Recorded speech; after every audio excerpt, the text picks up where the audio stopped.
Koutou katoa, ko Lizzie Strickett tōku ingoa. I'm appearing today on behalf of Ki Tua o Matariki, which is the iwi Health and Social Service of Ngāti Pawa in Tamaki Makaurau.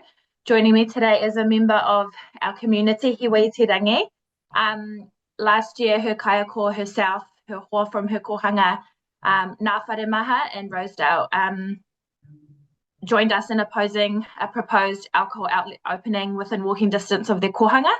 And she wanted to be here today to represent her kohanga and her hapori. So thank you for the opportunity to speak on this bill.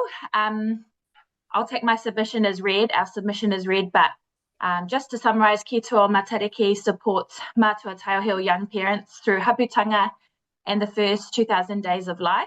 And like the submission before us, every day we see the impacts of alcohol harm on our young whānau, our pipi and our tamariki.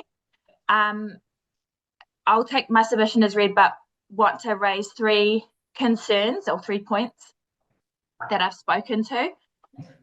First, we've got significant concerns that this proposed bill weakens community voice.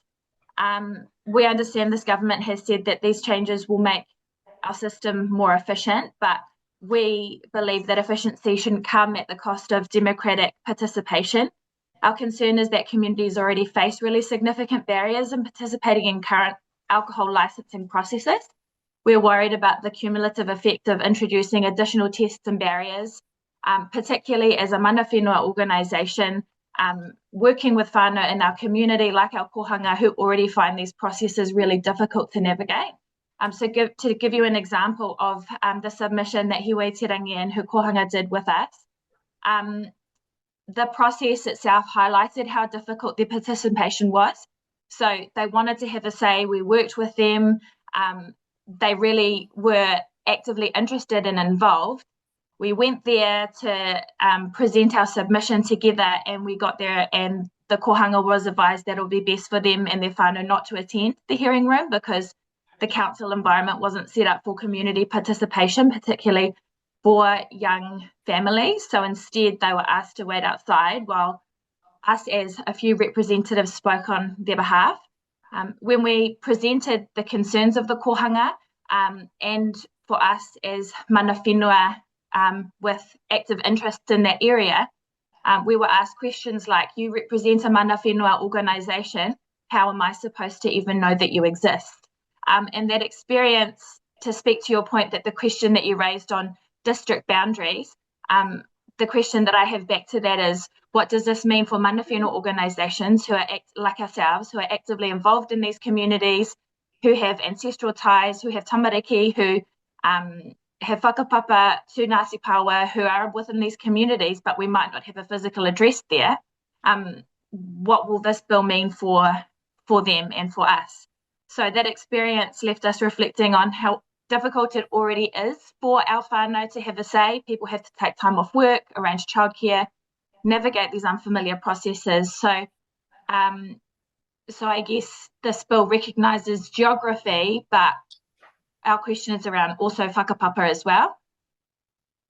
And we drew on evidence within our submission, our written submission, that this isn't a widespread problem in terms of irrelevant community objections.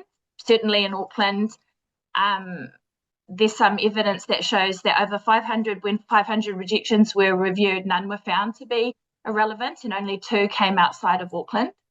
Our second concern is around what this bill will mean for the increased availability and normalisation of alcohol. We're already really concerned about introducing alcohol into everyday community spaces like barbershops.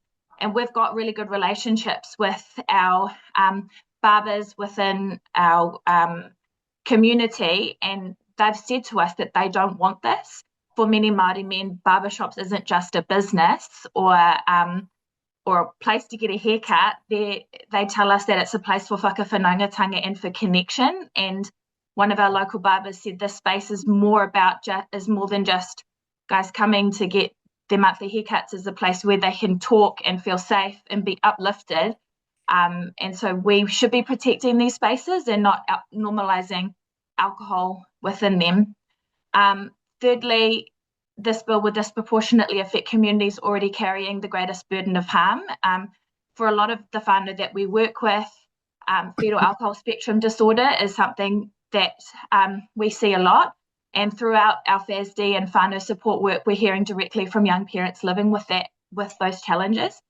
So to give you an example, at a recent FASD wānanga that we held at our community space, Te Wharepiringa in GI, in Glen Innes and Tāmaki, whānau spoke about alcohol being much easier to access than counselling in that area and support during those difficult periods. And to give you a quote, one of the mums said to us, like, I was going through a really hard time in my life when I was pregnant, but there was like 3 bottle stores within walking distance of where I lived, but counselling was too expensive. So many of those whānau are thankfully now on their healing journeys and working really hard to create healthier futures for their tamariki and mokopuna. But we're concerned that this bill will make their journeys much harder by increasing the visibility, the accessibility and normalisation of alcohol in everyday life. So if the committee chooses to progress this bill, we really urge that you retain those broad community rights to object that the previous submitter has spoken to, but that there has to be more consideration for iwi and for hapu like ourselves, who might not have a physical address within that area but has active interests. And to the point around if you don't live there but want to object and live within 2 kilometres, my question is, what does this mean for, in the example I've given you of her kohanga, we've got many whānau who, many tamariki who live in multiple dwellings. Some live in other suburbs because their parents might live elsewhere, but they really wanted to have a say in that objection process. So what would this mean for them? We also urge that you protect local alcohol policies as an important expression of community voice and local decision making, and look into those trading hours, preventing further expansion into everyday community spaces. So ultimately, we believe alcohol policy should be guided by the wellbeing of our communities and not by the convenience of the alcohol industry. So I'm willing to take questions. We've got about 3 minutes, don't we? All right. Hey, thanks, Lizzie. Right. Any questions from anyone? Don't think so. Lizzie, why do you think that you...